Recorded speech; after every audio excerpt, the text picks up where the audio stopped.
Mike, come up here real quick. Yep, come on up here, buddy. Mike got a hold of me to let me know about this event, and you guys got to understand, this is what America's about. This is what America is, right? Because when you're in this evil game called politics, and I'm not running for anything this cycle, that's for sure, you know, you start to feel like you're alone. And it's not. And when you get in this community and you get around a great group of people, you can understand that we have hope. Mike, can you turn around? I want to read that quote off you. I just saw him. And read this. And if you're reading this, know the world is better with you in it. How powerful is that? Thanks, Mike. And you have to know that's all of you. This country is the way that it is, and what the future of this country is going to be is because of people like you who actually care. All right? Because a lot of people, just like me, over 5 years ago, if you would have came up to me and said, Gary, you're going to run for governor, and then you're going to be the ambassador for President Trump as you go around the state and you'll inspire and activate, I would have laughed you right out of the room. I said, there's no way that I'd ever want to get in this evil game called politics. I was your typical American who would just go vote straight ticket. I wouldn't even know who was on the ticket. I would just vote straight ticket, go back to my lifestyle, living the American dream until April 9th of 2020. Remember that date? When Governor Whitmer extended the stay-at-home order? Yeah, absolutely. She locked us down, told us what we could and couldn't buy. We couldn't buy seeds. We couldn't be out in public. We had to be in our homes. And I remember just sitting and waiting for one of our elected officials to do something. And all I heard was crickets. And so I said, you know, I got to do something. I have to get something off my chest. So I went on and I started a Facebook group called Michiganders Against Excessive Quarantine. Okay? And when I did that, I did like a little 4-minute hissy fit video on that group. And I got a lot of stuff off my chest. And I went home to my lovely wife that night. And she's like, what the heck did you do? I said, well, I started a Facebook group. And she's like, why? I said, because I had to get something off my chest. Because a lot of us thought we were alone, didn't we? And that night, 500 people joined that group. And I looked at my wife. I said, holy cow, there's 500 people that feel just like I do. I was like, I'm not alone. And that next night, it was 100,000. The second night, it was 200,000. The third night, it was 300,000. I looked at my wife. I said, what the hell did I do? Right? It was a lot of energy, a lot of frustration. But overnight, a movement was born of ordinary people doing extraordinary things. So what did we do with that movement? Well, we hammered down and we got that Unlock Michigan petition done, didn't we? How many people here signed that petition and circulated that petition? Right?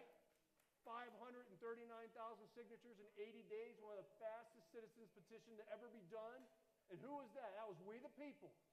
We the people stood up. It wasn't our elected officials. It was all of you who got involved, and that's why you're all here today. Because bottom line, who's sick and tired of the Democrat and their lies? Say aye. Who's sick and tired of the corporate media running with the lies? Say aye.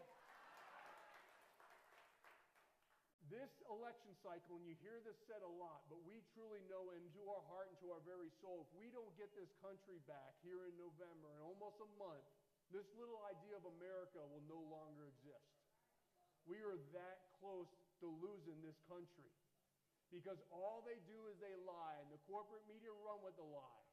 And so that's why we have to continue to hammer down, as I say. Did you know and understand that there is 200,000 Republicans in the state of Michigan who did not vote in the last election? Here in Michigan.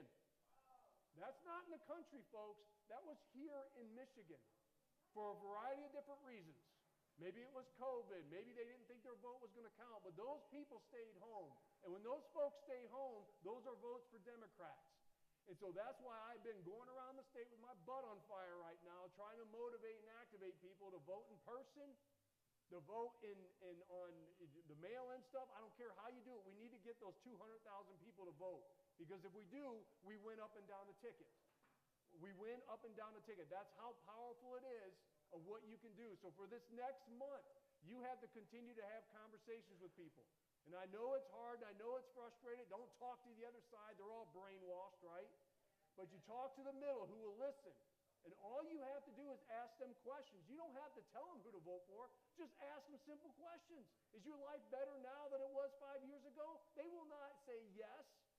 You know, you ask them about over the 10 million people that they let into this country illegally, right? People don't agree with that. The federal government, if you look at the salt of the federal government, what it's designed to do, it's very easy. They're supposed to protect us from an invasion and protect our rights. That's it. And they have failed miserably at doing those two things with allowing the invasion at the southern border, and now look what just happened with the southern states of Georgia and North Carolina. Do you think their government's there is there to protect them? No.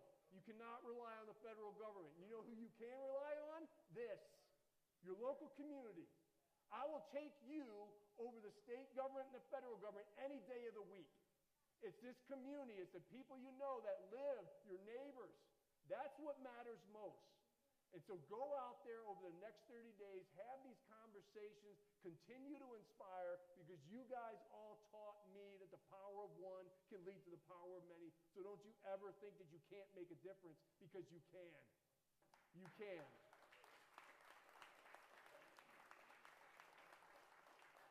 You literally don't know what small act that you may say or do that may change literally the billions of lives. This is worldwide now, of what we can do if we win back this country. So you matter, understand, and realize that. God bless you. God bless the state of Michigan, of course, and always God bless these United States.